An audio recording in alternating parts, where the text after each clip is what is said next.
مشرکین نہیں تھے، اس لیے مسلمان ان کے لیے تھوڑا بہت سافٹ امیج رکھتے تھے، لیکن مسلمانوں کی دلجوئی کی گئی ہے اور آنے والے حالات کی پیشن گوئی بھی کی گئی ہے۔ آگے اللہ فرماتا ہے کہ پہلے بھی ہر چیز کا اختیار صرف اللہ کے پاس تھا اور اب بھی ہر چیز کا اختیار صرف اللہ کے پاس ہی ہے، اور اس دن مومن خوش ہو جائیں گے جب ان کی جو خوشخبریاں اتری ہیں یہ پوری ہو جائیں گی۔ اور ان آیات کا نزول ہوا تو مشرکین مکہ نے ظاہری حالات کو دیکھتے ہوئے اس کو ناممکن خیال کیا تھا، لیکن اللہ کی طاقت اور اختیارات سے وہ لوگ ناواقف تھے۔ ان کی تو ظاہری جو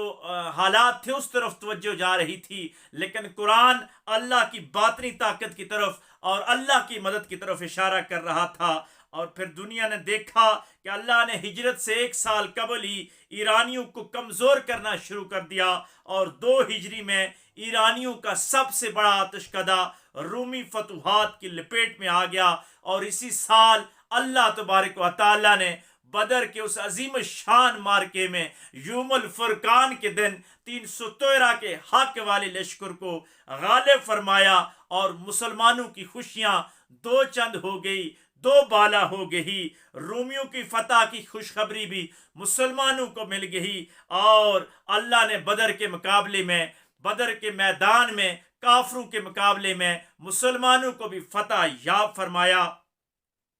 اس صورت میں اللہ تبارک و تعالی رحمان کے 2 گروہوں کا ذکر کر رہا ہے، یعنی ایک حزب الرحمان ہوتا ہے جو اللہ کی جماعت ہوتی ہے، اور ایک حزب الشیطان ہوتی ہے جو شیطان کی جماعت ہوتی ہے۔ ہوس کے بندے شیطان کے پیچھے چلنے والے گمراہ ہوتے ہیں، اور جو رحمان والے ہوتے ہیں وہ توحید اور حق والے ہوتے ہیں۔ اللہ فرماتا ہے ان کی جنگ ہمیشہ سے جاری ہے، اور قیامت تک ان 2 گروپوں کے درمیان جنگ جاری رہے گی، یعنی حزب الرحمان اور حزب الشیطان کی جنگ ہمیشہ جاری رہے گی۔ اور آگے اللہ فرماتا ہے کہ کافروں کا جو ٹھکانہ ہے وہ جہنم ہے، اور مسلمانوں کو جنت ملے گی۔ اور اللہ کا ارشاد ہے کہ جب قیامت قائم ہوگی تو فرقے الگ الگ ہو جائیں گے، مومنوں کو اکٹھا کر کے جنت میں بھیج دیا جائے گا اور کافروں کو جہنم میں پھینکا جائے گا۔ یہ سورہ ہمیں بتاتی ہے کہ حق ہمیشہ غالب رہتا ہے، اگرچہ حق والے مغلوب بھی دیکھیں، لیکن باطل طریقوں سے تو آپ ان کو نہیں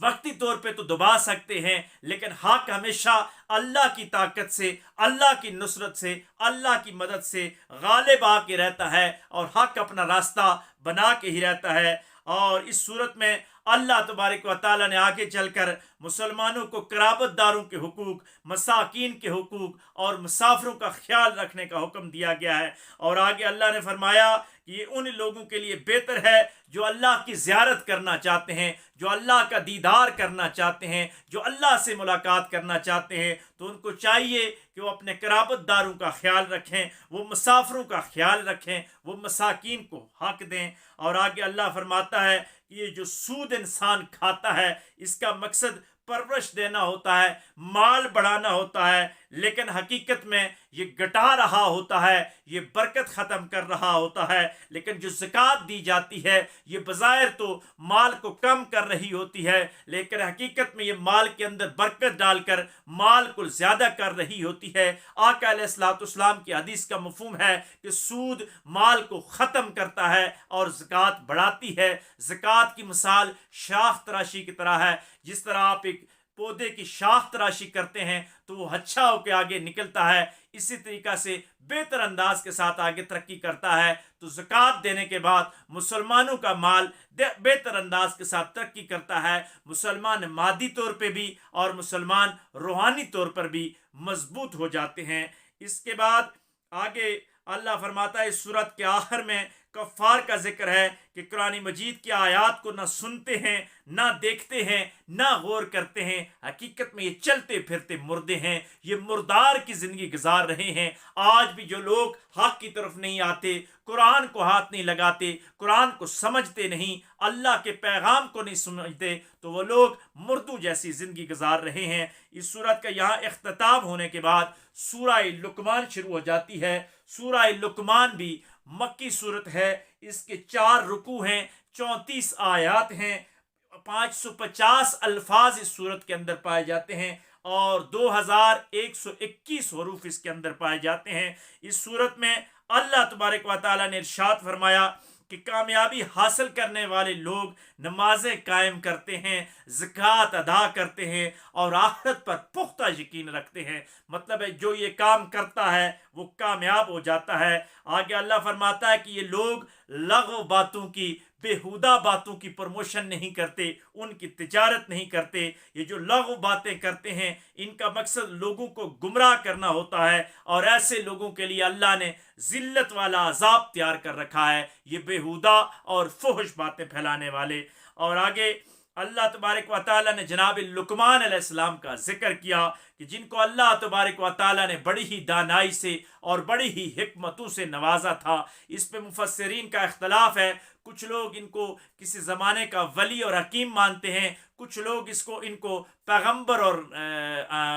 مانتے ہیں، لیکن حقیقت میں قرآن یہ انداز بتا رہا ہے کہ یہ پیغمبر تھے۔ لقمان علیہ السلام نے اپنی دانائی کے بل پوتے پہ اپنے بیٹے کو جو نصیحت کی، ان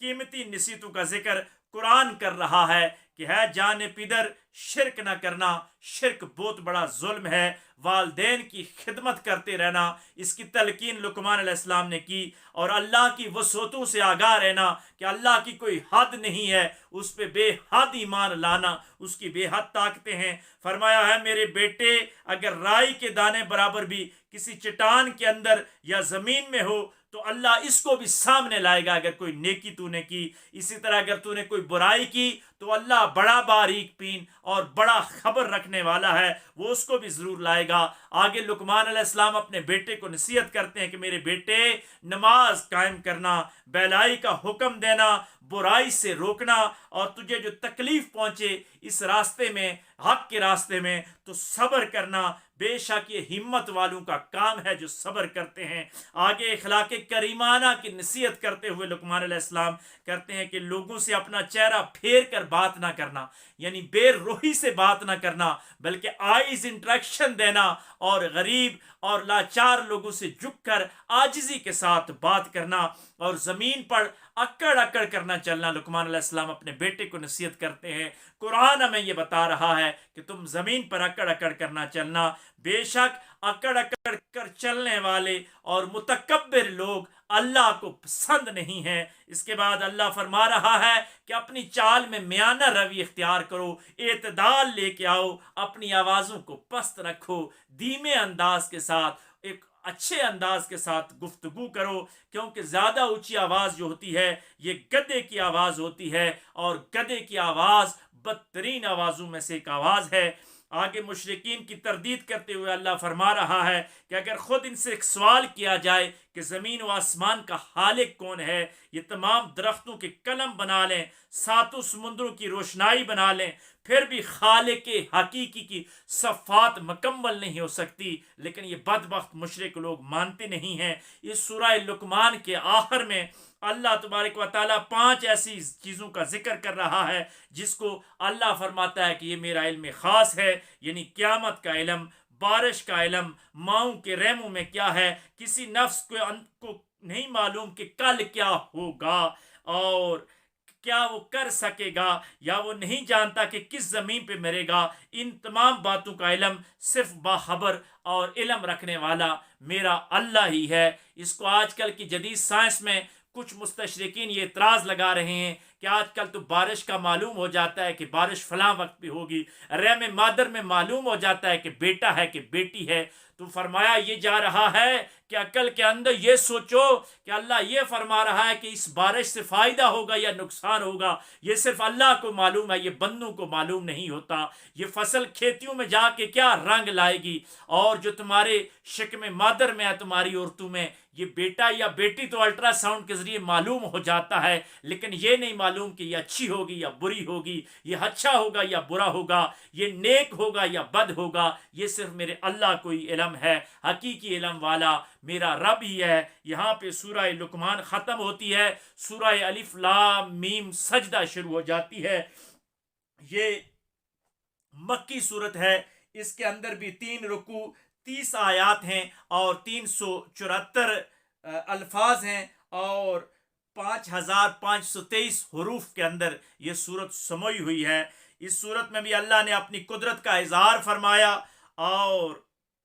اپنی قدرت کا اظہار فرمانے کے بعد انسان کو پھر توجہ دلائی کہ اپنی تخلیقی مراحل پہ گفتگو کر کہ تو کہاں سے پیدا ہوا، تو قطرہ ناپاک سے اوپر آیا، کیسے مراحل سے اللہ نے تیری تخلیق کی، اور پھر ملک الموت کو انسانوں کی روح قبض کرنے پہ اللہ نے مأمور فرمایا، یعنی تخلیق میں بھی تیرا بس نہیں چلتا اور موت میں بھی تیرا بس نہیں چلتا، پھر تو رب پر ایمان کیوں نہیں لاتا۔ آگے اللہ نے جنت کی نعمتوں کا ذکر تفصیل کے ساتھ فرمایا، اور اللہ نے فرمایا کہ کسی انسان کے علم میں نہیں کہ اللہ نے انسان کی آنکھوں کے لیے ٹھنڈک کے لیے کیا کیا چیزیں مہیا کی۔ اور آگے فرمایا کہ یہ صورت مومنین اور مجرمین کا حال بتاتی ہے کہ مومن اور فاسق جو ہے وہ برابر نہیں ہو سکتے۔ مجرم قیامت کے دن سر جھکائے ہوئے ہوں گے، شرمندہ ہوں گے، ان کے چہروں پہ ضلالت عیاں ہوگی، اور کہیں گے کہ کاش ہمیں واپس دنیا میں لٹا دیا جاتا،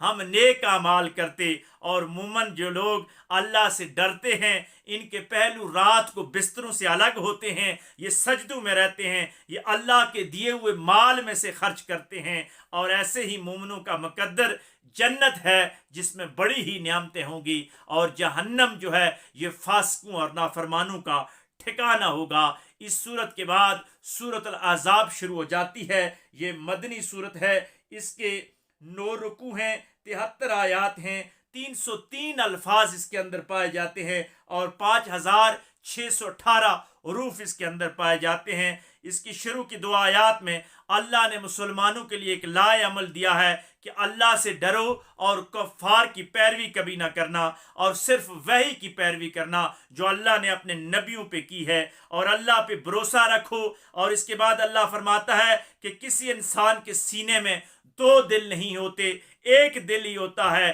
یا کفر اس دل میں سمائے گا یا اسلام سمائے گا، یعنی ایک دل کے اندر اللہ کی محبت اور بتوں کی محبت جمع نہیں ہو سکتی۔ یعنی منافقت نہ کرو، سچے ہو جاؤ، یا اللہ کے بندے ہو جاؤ یا شیطان کے بندے ہو جاؤ، یہ جھوٹ موٹ کا اور منافقت کا ڈھونگ نہ رچاؤ۔ اور آگے اللہ فرماتا ہے اس کے بعد ازواج مطہرات کو امت کی مائیں قرار دیا جا رہا ہے کہ نبی علیہ الصلوۃ والسلام کی جو بیویاں ہیں یہ قیامت تک کے آنے والے مسلمانوں کی مائیں ہیں، اور ان کی عظمت بیان کر رہا ہے کہ یہ پاک ہیں، یہ طیب ہیں، یہ طاہر ہیں۔ نبی کے گھر میں ہمیشہ پاک لوگ آتے ہیں، ناپاک نہیں آ سکتے۔ آگے اللہ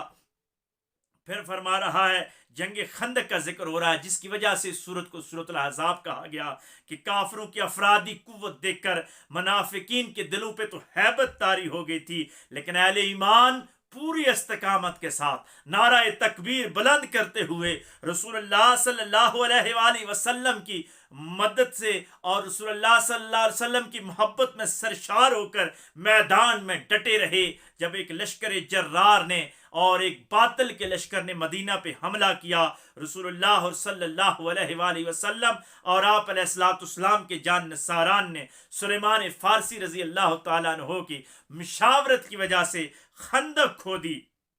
اور مقابلہ کیا۔ رسول اللہ صلی اللہ علیہ وسلم کے ساتھ صحابہ اکرام کے علاوہ 1700 یہودی وسائل کی فراوانی کے باوجود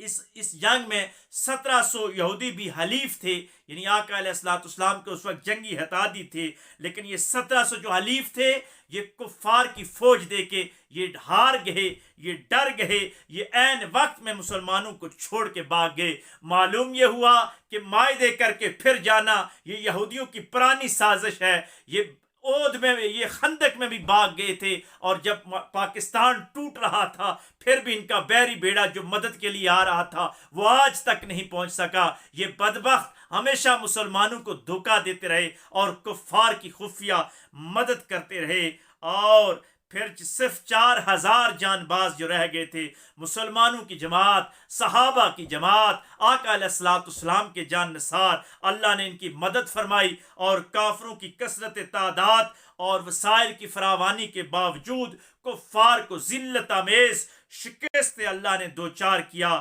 اسی صورت میں اللہ فرما رہا ہے کہ جن کو اللہ سے ملاقات اور یوم حساب کی